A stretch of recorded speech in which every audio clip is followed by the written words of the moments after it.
5 ఏళ్లు అంటే ప్రభుత్వం మంత్రి కానీ ముఖ్యమంత్రి కానీ ఎవరైనా సరే ఒక్కరోజు ఫీల్డ్కి వచ్చారా? ఒక్కరోజు వచ్చాడు ఫీల్డ్కి. అది కూడా రెడ్ కార్పెట్ వేసి పెద్ద ఎత్తున ఫీల్డ్ విజిట్ చేశాడు. మామూలు కార్పెట్ వేసుకొని ఫీల్డ్ విజిట్. ఇప్పుడు పాపం విధిలేని పరిస్థితిలో బురదలో దిగాడు. ఎందుకు దిగకపోతే గతి లేదు కాబట్టి. ఏంటి రాజకీయాలు, చెత్త రాజకీయాలు? ఏం మాట్లాడుతున్నారు మీరు? మీరు మాకు తుఫాన్ గురించి, సైక్లోన్ గురించి, డిజాస్టర్ గురించి మాట్లాడే పరిస్థితి మీకుందా? తెలుగుదేశం పార్టీ ఎప్పుడు కూడా ఒక బాధ్యత కలిగిన పార్టీ.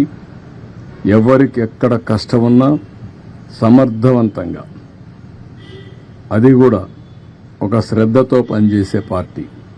పేదవాడికి ఎక్కడా ఇబ్బంది లేకుండా చేయడం కోసం అన్ని విధాల ప్రయత్నం చేసే పార్టీ. దాన్ని వెకిలి చేసి మాట్లాడడం, లేకపోతే వీళ్ళ యొక్క క్రిమినల్ నేచర్,